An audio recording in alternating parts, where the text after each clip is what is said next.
კოვიდის შემდეგ ტრამპი გლობალურ ბაზარზე დრამატული რყევებია. ამერიკული ტარიფებით გამოწვეული ცვლილებები პირველმა აზია-წყნარი ოკეანის რეგიონმა იგრძნო. საფონდო ბირჟების გახსნისთანავე აქციების ფასის ვარდნა შანხაის, ტოკიოს, სიდნეისა და ჰონგ-კონგის ბირჟებზე შეიმჩნეოდა. რამდენიმე საათში კი ტალღა ევროპულ ინდექსებზეც აისახა. ამერიკის პრეზიდენტისთვის თითქმის მთელი მსოფლიოსთვის გამოცხადებული სავაჭრო ომის პოტენციური შედეგები ცნობილია, თუმცა დონალდ ტრამპისთვის მიზანი საშუალებას ამართლებს. მან ნათლად მიანიშნა, რომ უკან დახევას არ აპირებს. დეფიციტი ამოსავსებია. რა მოვა ბაზარს? ვერ გეტყვით, მაგრამ ჩვენი ქვეყანა გაცილებით ძლიერი იქნება. არ მსურს არაფრის გაფუჭება, თუმცა ზოგჯერ მედიკამენტი უნდა მიიღო იმისთვის, რომ გაუმჯობესდე. მე ვესაუბრე ბევრ ლიდერს ევროპიდან, აზიიდან, მთელი მსოფლიოდან. მათ სურთ გარიგება. მე ვპასუხობ მათ, რომ მათ ქვეყნებთან დეფიციტი არ გვექნება. ამას არ გავაკეთებთ, რადგან ჩემთვის დეფიციტი დანაკარგია. ჩვენ გვექნება მოგება ან ყველაფერი გაუარესდება. მომდევნო ხანმოკლე პერიოდში ჩვენ ამ ტარიფებით შემოგვივა ტრილიონობით დოლარი. ქვეყნებს საუბარი სურთ, მაგრამ არ შედგება საუბარი, თუ ისინი ბევრ ფულს არ გადაიხდიან. მე მსურს ჩინეთთან და ევროკავშირთან არსებული დეფიციტის მოხსნა. თუ მათ სურთ ამაზე საუბარი, მე ღია ვარ. სხვა შემთხვევაში, რატომ მომინდება მათთან საუბარი? საუბრის სურვილი უკვე გამოთქვა მსოფლიოს 50-ზე მეტმა სახელმწიფომ. მათ თეთრ სახლს მოლაპარაკებების მოთხოვნით მიმართეს. ეს ადმინისტრაციის ეროვნული ეკონომიკის საბჭოს დირექტორმაც დაადასტურა. მისი თქმით, მიზანი იმ სატარიფო შეზღუდვების მოხსნაა, რომელიც გასულ კვირას დონალდ ტრამპმა ქვეყნებს ექსპორტირებულ პროდუქციაზე დაუწესა. ამით კი შექმნა ვაჭრობის შემცირების, ეკონომიკური ზრდის შენელების, ფინანსური ბაზრების არასტაბილურობისა თუ რაც მთავარია პოლიტიკური დაძაბულობის რისკი. შტატებში ფიქრობენ, რომ ეს შიშები უსაფუძვლოა, აქ ვითარებაზე დაკვირვებას განაგრძობენ. მთავარი სტრატეგია ამერიკელი მშრომელების პირობების გაუმჯობესებაა.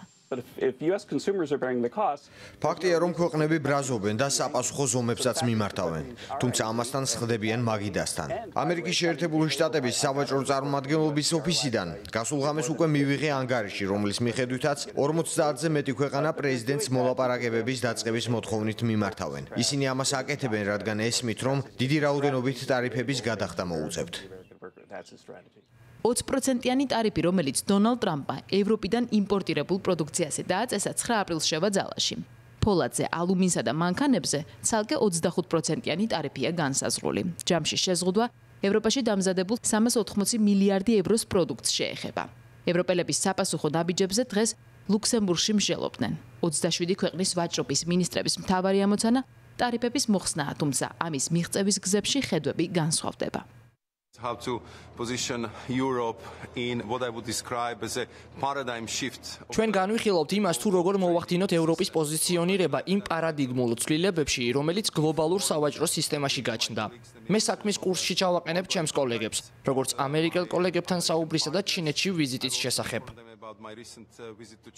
The calculations from my point of view are nonsense. თავად კალკულაცია ნონსენსი. დაშვება, რომ სავაჭრო ბიუჯეტი იგებს ან დეფიციტშია არასწორი შეფასებაა, რადგან გლობალიზაცია ემსახურება ყველა ეკონომიკას, განსაკუთრებით კი ამერიკულს. მათ აქვთ უდიდესი ზრდა მთლიანი შიდა პროდუქტის თვალსაზრისით, ევროპულ ქვეყნებზე უკეთესი. ასე რომ თუ ჩვენ ვყიდით უფრო იაფ პროდუქციას შეერთებულ შტატებში, ეს ამერიკული ეკონომიკის სასარგებლოდ ხდება. ეს გამოთვლა ფილოსოფიურ დონეზე გაუგონარია. ჩვენ ვნახეთ, რომ ქვეყნები წინასწარ ცდილობენ გაამარტივონ კონფლიქტი შეერთებულ შტატებთან, იმის იმედით, რომ ტარიფები დაიკლებს. ეს არასწორია. ეს არ მომხდარა. მხოლოდ იმის თქმა შემიძლია ჩემი ევროპელი პარტნიორებისთვის, რომ ერთიანები უნდა დავრჩეთ. თუ ვინმე პრობლემის დამოუკიდებლად გადაწყვეტას შეეცდება, ეს არ იქნება წარმატებული. არსებობს ეგრეთ წოდებული საპასუხო ტარიფები. ამასთან ჯერ ისევ ვცდილობთ ჩავწვდეთ ამ ყველაფრის უკან არსებულ ზუსტ მათემატიკას. მაგრამ უკვე ნათელია, რომ ამ კონფრონტაციას გამარჯვებული არ ეყოლება. უკვე ნახეთ, რომ ამერიკის შეერთებული შტატების საფონდო ბირჟამ ხუთშაბათსა და პარასკევს 5 ტრილიონი დოლარი დაკარგა. აზიურ ბაზარზე კიდევ უფრო დიდი დანაკარგებია, ვიდრე ჩვენ ვისაუბრებთ, ამერიკისთვის დანაკარგები გაიზრდება. ეს სავაჭრო ომია, ის სწორედ ახლა ხდება. რაც ჩვენ შეგვიძლია ისაა, რომ საპასუხო მოლაპარაკებები გავმართოთ. ეს კარგი იქნება ჩვენი მთლიანი შიდა პროდუქტის ზრდისთვის, ჩვენი და ამერიკული სამუშაო ადგილებისთვის.